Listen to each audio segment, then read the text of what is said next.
नमस्कार. आपण आज 49वा श्लोक घेणार आहोत. मनाच्या श्लोकामध्ये आपल्या पहिल्यांदा आपण श्लोक घेऊयात. 49वा. सदा बोलण्यासारखे चालत आहे, अनेकी सदा एक देवासी पाहे. सगुणी भजे लेश नाही भ्रमाचा, जगी धन्य तो दास सर्वोत्तमाचा. जय जय रघुवीर समर्थ. आपल्याला इथून पुढचे काही जे श्लोक आहेत त्याच्यामध्ये जगी धन्य तो दास सर्वोत्तमाचा म्हणजे साधकाची जी स्थिती आहे, दास बनवायचे भगवंताचं, तर त्याच्यासाठी काय काय गोष्टी आवश्यकता आहेत ते आपल्याला किती दिवस पहिलीत बसणार, म्हणून पुढची पायरी आपल्याला समर्थ समजावून सांगतायत. आणि म्हणून साधक बनण्यासाठी काय काय गोष्टी आवश्यक आहेत त्या जीवनामध्ये आणण्याचा प्रयत्न करायचा. सगळ्याच गोष्टी एकदम होणार नाहीत ऐकल्याने, परंतु हळूहळू आपल्या चिंतनात असावं, ते मननात असावं. कारण नरदेह हा एकदाच आहे, पुन्हा म्हटलं तरी नरदेह लगेच मिळणार नाही. त्यामुळे समर्थ आपल्याला खूप गोंजारून समजावून सांगतायत आणि मनाला शिकवण देतायत. जशी शिकवण देऊ तसं ते मन बदलतं. आणि म्हणून ते सांगतात की बघा, सदा बोलण्यासारखे चालत आहे. येथे सदा हा शब्द आहे ना दोनदा वापरलेला आहे. तर दोनदा कसा वापरलेला आहे, तर ते म्हणतात की एखाद्या वेळी चांगले वागणे, सर्व काळ चांगले वागणे आणि सगळ्यांशी चांगले वागणे, यात फरक आहे. अध्यात्मवृत्ती व्हावी लागत असेल तर परमार्थ मुरला की मग सातत्य आपोआप येते. परमार्थ आता सुरू झाला की आपल्याला असं सातत्य आपोआप येतं की हे जे करायला घेतलंय ते करावं नियमित म्हणून.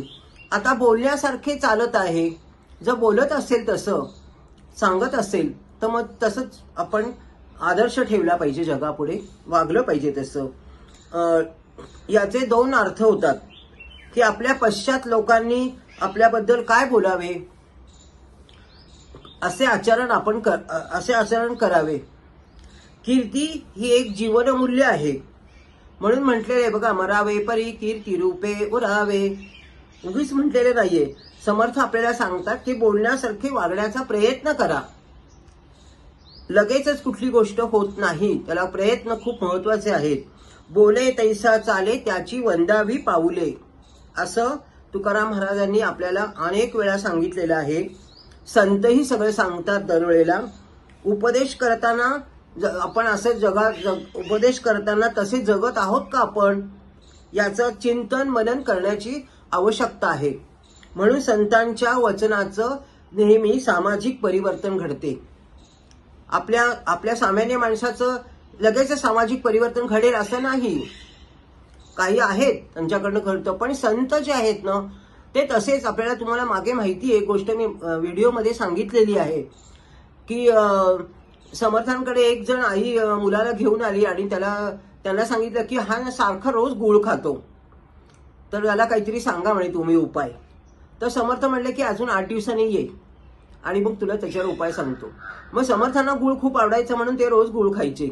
आणि म्हणून आता हिला सांगायचं आहे की गुळ खाऊ नये, तर आपण पहिल्यांदा सोडला पाहिजे. म्हणून त्यांनी गुळ खाणं सोडलं आणि 8 दिवसांनी आल्यानंतर मग तिला उपदेश केला.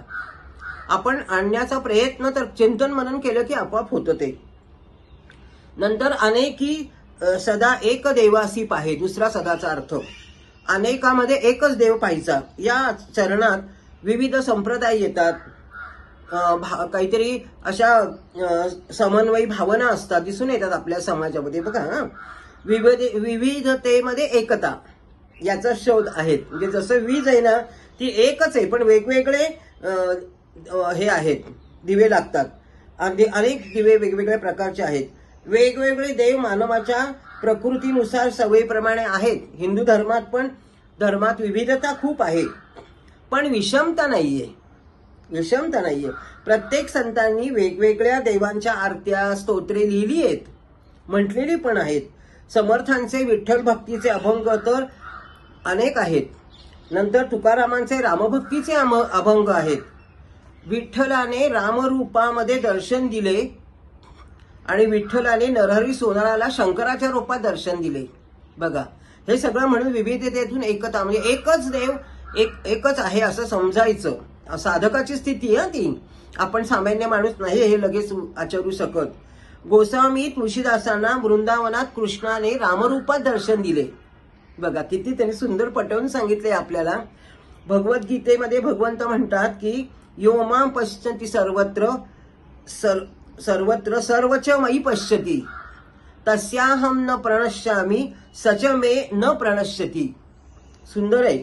जो पुरुष सर्व प्राण्यामध्ये सर्वाचा आत्मा असलेल्या वासुदेवाला व्यापक स्वरूपात पाहतो, म्हणून भगवंतानी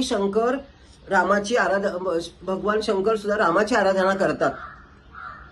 आपल्याला माहिती एवढा मोठा पूल बांधायचा होता ह्याच्या वेळेला, सीतेच्या शोधाच्या वेळेला. त्यावेळेला त्यांनी रामांकडे आपली प्रार्थना केली होती. चित्त एकाग्र करत बसले होते रामाचं नाव घेऊन.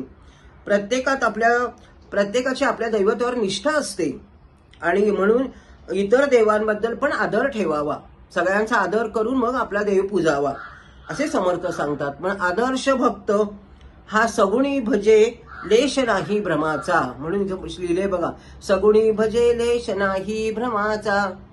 हा जो सगुणी भक्त आहे ना, तो सगुणी भजत असेल, सगुणाला जर भजत असेल तर त्याच्यामध्ये कोणताही भ्रम बाळगण्याचा प्रश्न नाही. ठासून सांगितले समर्थांनी.